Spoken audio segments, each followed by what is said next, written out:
Hello guys, कैसे हैं आप सब लोग। उम्मीद करता हूं कि आप सब लोग बहुत बढ़िया होंगे। तो आज के इस पूरे लेक्चर में हम लोग बात करने जा रहे हैं 9th क्लास के चैप्टर नंबर सिस्टम से एक बहुत ही प्यारे से टॉपिक की। दरअसल पिछले कुछ वीडियो लेक्चर्स में हम लोगों ने डिस्कस किया कि जब हम लोगों को एक सिंगल टर्म दिया जाए और उस टर्म का डिनोमिनेटर इरेशनल नंबर हो तो उसको कैसे हम लोग रैशनलाइज करें।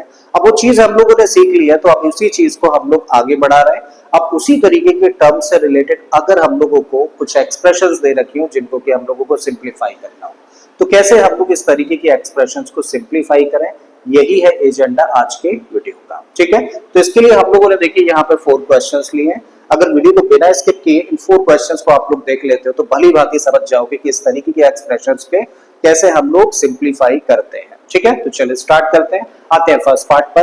तो फर्स्ट पार्ट में जो एक्सप्रेशन हम लोगों को दे रखी है एक बार इसको लिख लेते हैं। तो भाई फर्स्ट पार्ट में एक्सप्रेशन हम लोगों को दे रखी है 2 + √3 अपॉन में 2 - √3, फिर माइनस का साइन है, देन 2 - √3 अपॉन में 2 + √3, और इसको हम लोगों को सिंप्लीफाई करना है। ठीक है, तो जब इस एक्सप्रेशन को हम लोगों को सिंप्लीफाई करना है तो भाई दो तरीके हैं।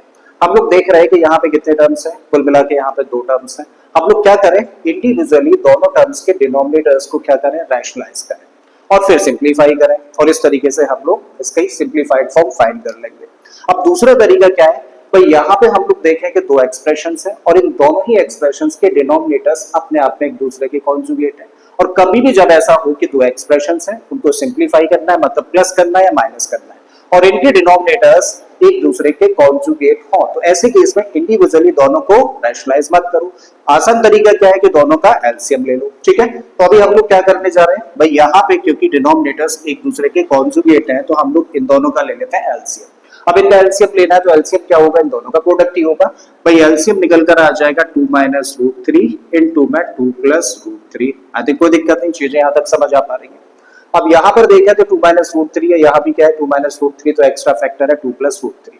तो इस एक्स्ट्रा फैक्टर का मल्टीप्लाई इसके न्यूमरेटर यानी कि 2 + √3 के साथ में करेंगे, और जब 2 + √3 का मल्टीप्लाई 2 + √3 के साथ में करेंगे तो क्या मिलेगा हम लोगों को, 2 + √3 का होल स्क्वायर। माइनस का साइन है, प्यार से लगा देते हैं। अब यहाँ पर देखें तो 2 + √3 है इसका डिनोमिनेटर, यहाँ भी 2 + √3 है, तो एक्स्ट्रा फैक्टर है 2 - √3। तो इस एक्स्ट्रा फैक्टर का मल्टीप्लाई करेंगे इसके न्यूमरेटर यानी कि 2 - √3 के साथ, तो क्या मिलेगा 2 - √3 का होल स्क्वायर। ठीक है, अब फर्दर इसको करते हैं सिंप्लीफाई। तो भाई यहाँ पे जो फॉर्म तैयार हो रही है वो है a + b के होल स्क्वायर जैसी, और यहाँ पर है a - b के होल स्क्वायर जैसी फॉर्म। a + b का होल स्क्वायर होता है a² + b² + 2ab, एक्सपेंड कर दो उस आइडेंटिटी से, और यहाँ पे लगा दो a² + b² - 2ab। ठीक है, लगा देते हैं। भाई a की जगह पर 2 है तो a² का मतलब 2² प्लस b की जगह पर √3 है तो √3 का स्क्वायर, प्लस का 2ab तो 2 × 2 × b की जगह पर है √3, तो हम लोगों ने एज इट इज लिख दिया। माइनस का साइन है तो चीजों को रखते हैं ब्रैकेट में। a² + b² - 2ab, तो a की जगह पर 2 है तो भाई इसका स्क्वायर, प्लस b की जगह पर √3 है तो इसका स्क्वायर माइनस 2 a × b लिख दिया हम लोगों ने। अपॉन में आए तो अपॉन में कैसी फॉर्म तैयार हो रही है, ध्यान से देखो। अगर इसको a पढ़े और इसको b पढ़े तो ये a - b और ये बना a + b, और a - b to a + b क्या होता है, इनका प्रोडक्ट होता है a² - b² जैसी फॉर्म का। ठीक है, तो a की जगह पर 2 है तो आप लिखेंगे 2 का स्क्वायर, माइनस b की जगह पर √3 है तो आपने लिखा √3 का स्क्वायर। ठीक है, फर्दर सिंप्लीफाई करो, 2 का स्क्वायर करेंगे तो 4, √3 का स्क्वायर करेंगे तो यहाँ से मिलेगा 3, इन दोनों का मल्टीप्लाई करते हैं तो 2 × 2 = 4, और साथ में क्या है √3, माइनस का साइन है लगा दीजिए। पहले इसको अंदर सिंप्लीफाई कर लो, उसके बाद में ब्रैकेट ओपन करेंगे। तो 2 का स्क्वायर किया तो 4, फिर प्लस का 3, माइनस का 2 × 2 = 4, √3 बन गया। अपॉन में आ जाए तो भाई ये बन गया 4, और √3 का स्क्वायर करेंगे तो यहाँ से मिलेगा हम लोगों को 4 + 3 ऐसे ही रखो, प्लस 4 √3 ऐसे ही। ब्रैकेट के बाहर क्योंकि माइनस का साइन है तो कभी भी जब ब्रैकेट के बाहर माइनस का साइन होता है तो ब्रैकेट के अंदर जितने भी टर्म्स होते हैं सबके साइन चेंज हो जाते हैं। तो इसका मतलब ये 4 हो गया माइनस का, ये 3 हो गया माइनस का, और इस माइनस की वजह से बन जाएगा प्लस का 4 √3। अपॉन में देखें तो 4 - 3 और 4 - 3 क्या होता है, 1 होता है। भाई 4 पॉजिटिव है, ये नेगेटिव है, 3 पॉजिटिव 3 नेगेटिव, कैंसिल आउट हो गए। तो ऊपर बचा 4 √3 और 4 √3, और 4 √3 कितना हो गया 8 √3। अपॉन में क्या बचा 1, और 1 लिखने का कोई मतलब नहीं है, तो फाइनली क्या आंसर हुआ 8 √3। तो ये आंसर हो गया भाई फर्स्ट पार्ट का। आई थिंक फर्स्ट पार्ट समझ आ गया। अब फर्स्ट पार्ट समझ आ गया तो भाई चलते हैं नेक्स्ट पार्ट पर। ठीक है, दूसरा पार्ट करते हैं, ये हटा देते हैं।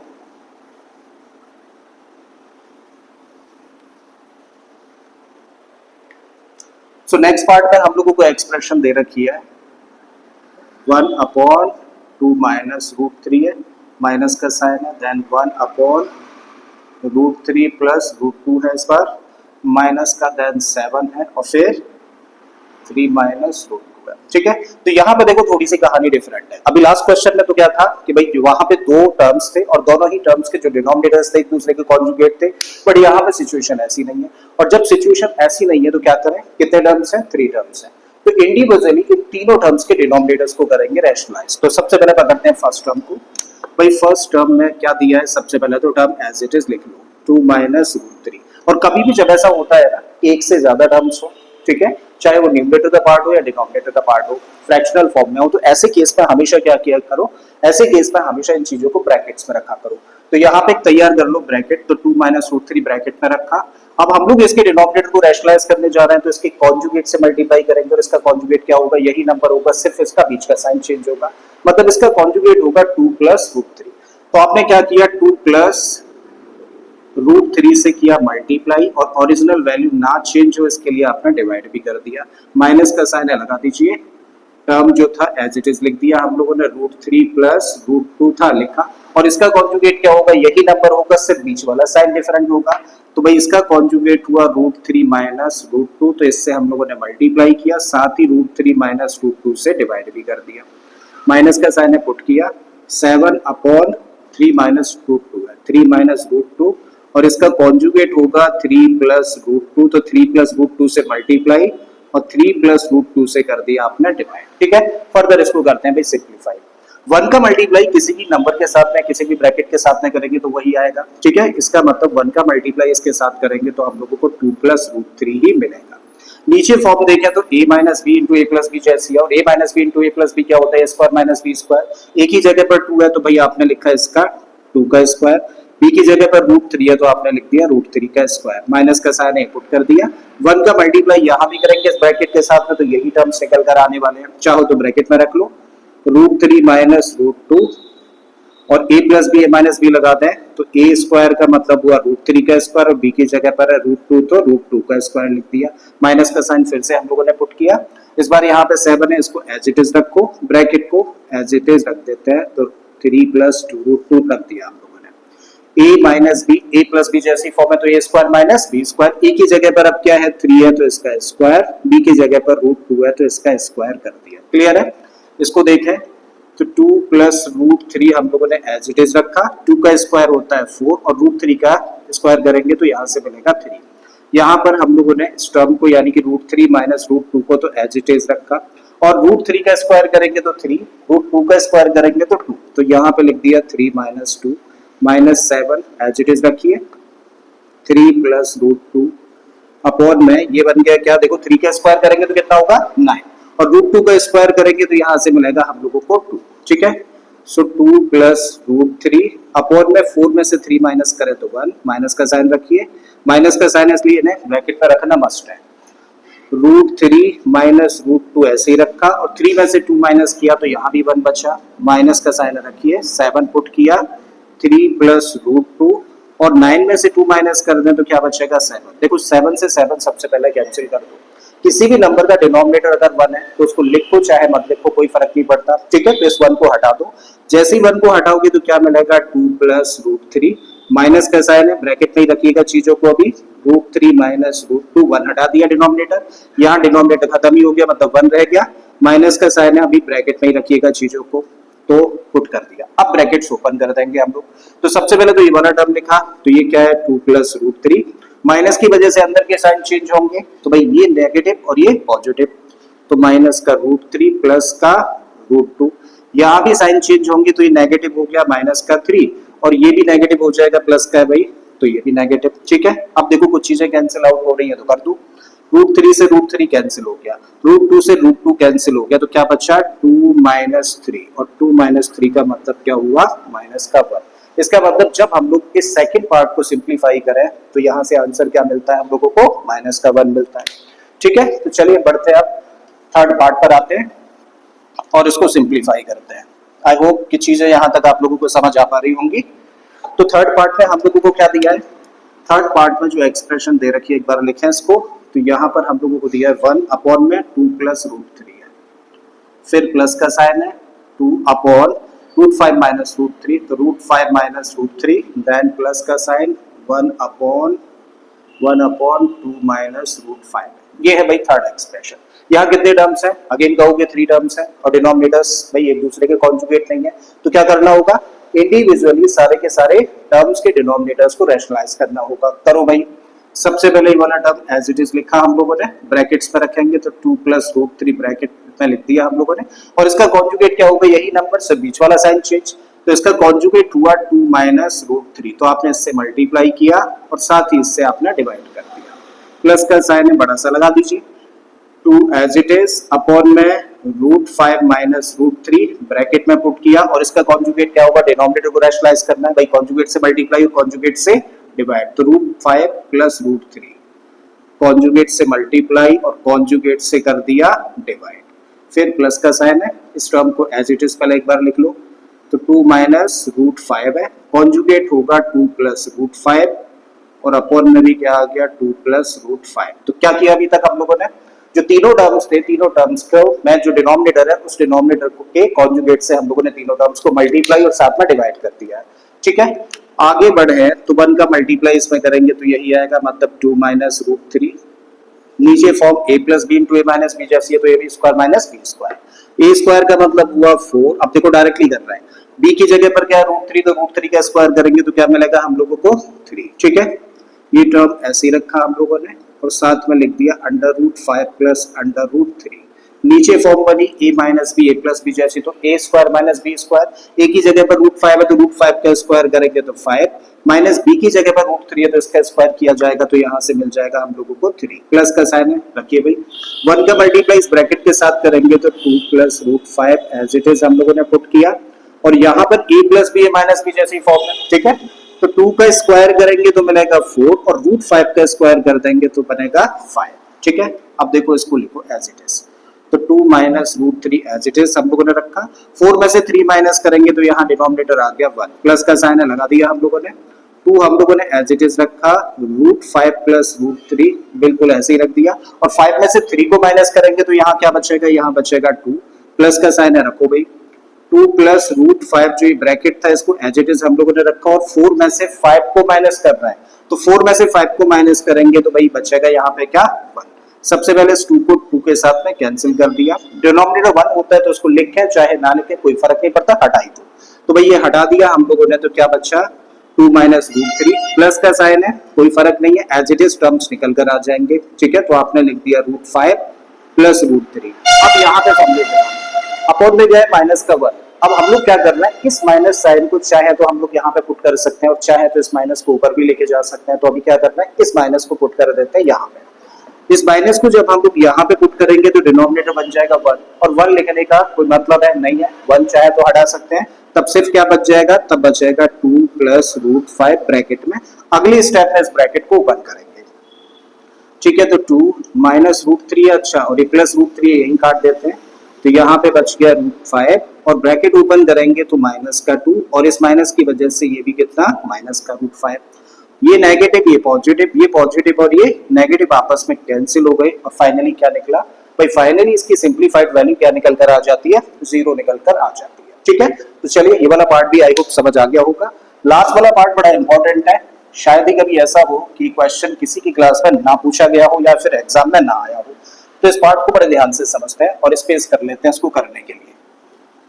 ठीक है, तो लास्ट पार्ट में जो एक्सप्रेशन जिसको कि हम लोगों को सिंपलीफाई करना है भाई, इसको लिखे हम लोग, तो हम लोगों को दिया है 1 अपॉन रूट 2 प्लस 1 है, फिर plus 1 upon root 3 plus root 2, अगला टर्म हम लोगों को दे रखा है 1 अपॉन रूट 4 प्लस रूट 3, और इसी तरीके से यहाँ पे बहुत सारे बीच में टर्म्स है, और लास्ट टर्म क्या है तब 1 upon under root 9 plus under root 8, और इसको करना है हम लोगों को सिंप्लीफाई। ठीक है, तो यहाँ पे भी कई सारे टर्म्स है, मल्टीपल टर्म्स है, एक पैटर्न को फॉलो करते हुए पहले यहाँ पे क्या है 2 है रूट में, फिर 3 है, फिर 4 है, और इसी तरीके से 5 होगा, 6 होगा, 7 होगा, 8 होगा, फिर यहाँ पे क्या आ गया 9 आ गया। बिल्कुल ऐसे ही पहले यहाँ पर रूट में 1 है, वैसे चाहो तो कह सकते हैं कि रूट में 1 है। ठीक है, तो रूट में 1 है, फिर 2 है, फिर 3 है, और ऐसे ही करते हुए लास्ट में क्या है, √8 है। हमें क्या करना है, इसकी सिंप्लीफाइड वैल्यू हम लोगों को फाइंड करनी है। ठीक है, बड़े ध्यान से समझना, बहुत इंपॉर्टेंट है। सिंप्लीफाइड वैल्यू फाइंड करनी है तो हम लोग क्या करें भाई, यहाँ पे जितने भी टर्म्स हैं, क्योंकि सबके डिनोमिनेटर्स एक दूसरे के कॉन्जुगेट तो है नहीं, तो हम लोग क्या करें, इंडिविजुअली जितने भी यहाँ पे टर्म्स है ना, सबके डिनोमिनेटर्स को रैशनलाइज करने की कोशिश करते हैं। तो भाई इस टर्म को हम लोग रैशनलाइज करें उससे पहले ये वाला टर्म एज इट इज लिखते हैं। तो लिखा हम लोगों ने 1/√2 + 1, और इसका कॉन्जुगेट क्या होगा, यही नंबर होगा, सिर्फ इसका बीच का साइन चेंज होगा। तो भैया इसका कॉन्जुगेट हुआ √2 - 1, तो इससे मल्टीप्लाई किया और इसी से हम लोगों ने डिवाइड भी कर दिया। प्लस का साइन है, बड़ा से लगा देते हैं। अगला टर्म एज इट इज पहले एक बार लिख लेते हैं। तो 1 में क्या है, √3 + √2। अब इसके कॉन्जुगेट से करो मल्टीप्लाई और साथ में डिवाइड, तो इसका कॉन्जुगेट क्या होगा, इसका कॉन्जुगेट होगा √3 - √2। तो इससे डिवाइड किया और साथ मल्टीप्लाई किया और साथ ही इससे हम लोगों ने डिवाइड कर दिया। प्लस का साइन है, रख दिया। यहाँ पर फिर से देखें तो एक टर्म जो लिखा है इसको लिख देते हैं √4 + √3, और इसका कॉन्जुगेट यही नंबर होगा, सिर्फ बीच वाला साइन चेंज।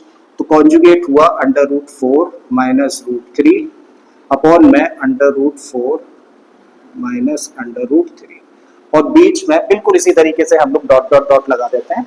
तो डॉट डॉट डॉट लगा दिया, मींस तमाम इसी तरीके में कि जितने भी बीच में टर्म्स थे सबके डिनोमिनेटर को हम लोगों ने रैशनलाइज करने की कोशिश करी है। और लास्ट में क्या है, लास्ट में है 1/√9 + √8।